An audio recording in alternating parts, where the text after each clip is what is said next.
This is the first Alfa Romeo Junior Veloce in the UK. So we're going to subject this right-hand drive car to a very British test to see if it's too extreme for our roads. We're going to test whether it can handle our bumps, we're going to see if it can fit into a snug British parking space, and we're going to see whether it can handle whatever life throws at you. He's done what?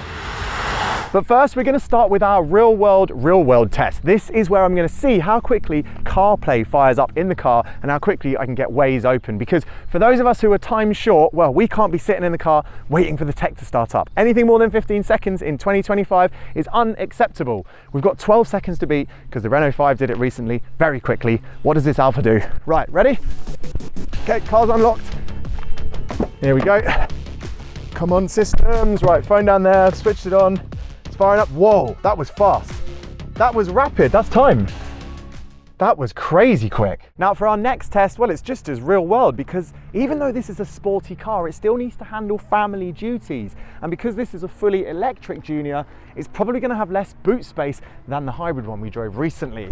So let's see, firstly, whether we can hide away our charge cables, because there's nothing I hate more than having these sliding around in your boot. Now versus the hybrid, we have lost a bit of space. We've got a little bit of room down there, but it's nowhere near as big. But actually your usable space is basically identical because you can hide your charge cables away. This floor is adjustable, but even with it in its highest position, I think these should go in no problems. Now they should stack in, yeah, there you go. That's sort of a small weekly shop. And now we've got our aeroplane cabin carry-on bag. This is the largest size you can take onto a flight into the cabin. Does it? I know it'll fit this way. Does it fit this way?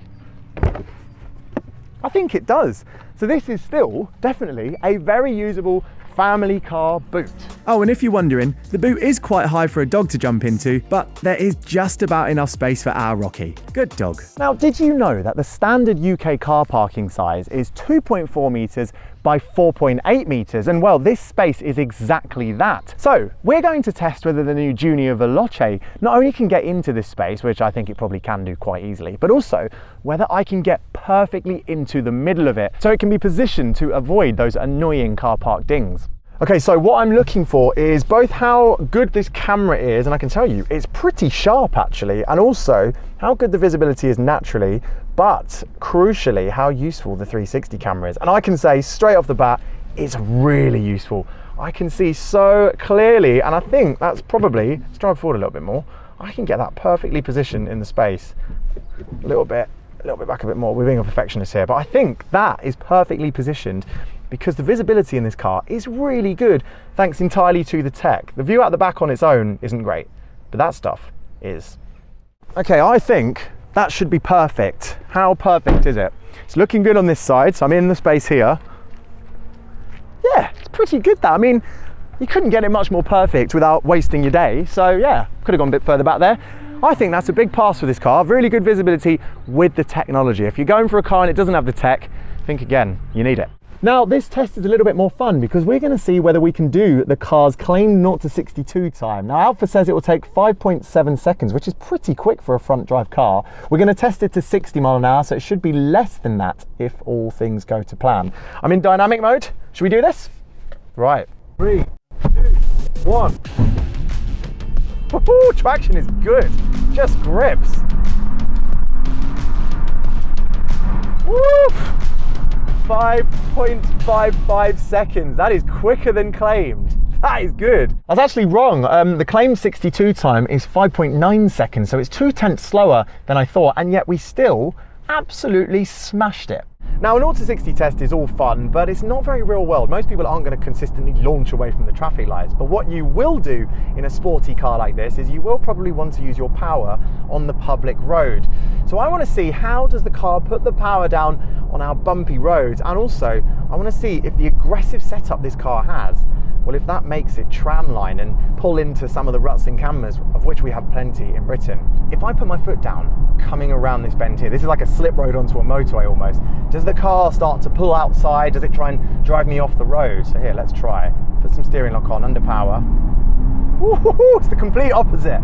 It actually pulls you into the corner. You can feel this car's limited slip differential, something we knew very well when we drove the car back in Italy last year. It works beautifully, even on a British surface. Let's turn into here, shall we? Oh yeah, you can feel the car pulling you into the bend. I think that's a pass for that. But now we're on a bumpy section. Does it tramline over the bumps? It does a little bit actually. This is the most horrendous road I've driven on in a long time.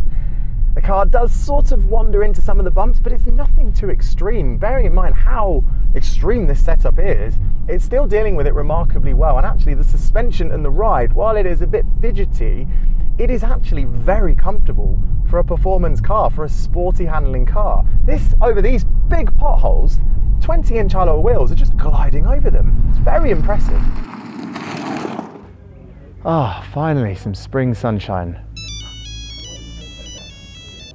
Hello? He's done what? I'll be there in a minute. One sec.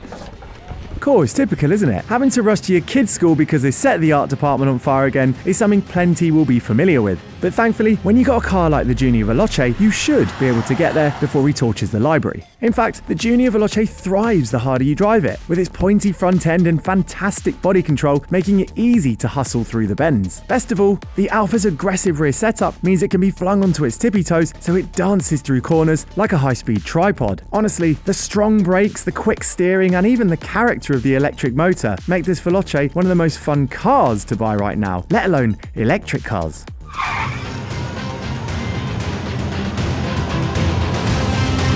Wasn't even my bloody son. At least it gave me a chance to drive the hell out of the Alfa Junior Veloce, and I can confirm that in the UK, the damping and that diff are just as sweet as they were when we first drove it in Italy. Of course, there is one thing to test, and that is range, and real world range at that, and we will be doing that, so make sure you're subscribed for when we get behind another Junior. But we will also be doing something no one else has been doing before with batteries. It's a big announcement, you do not want to miss it. Before that, however, there are two other videos up here on the Junior, which might help you decide which one's best suited to you. One is the electric on track in Italy, and the other one, it drinks petrol.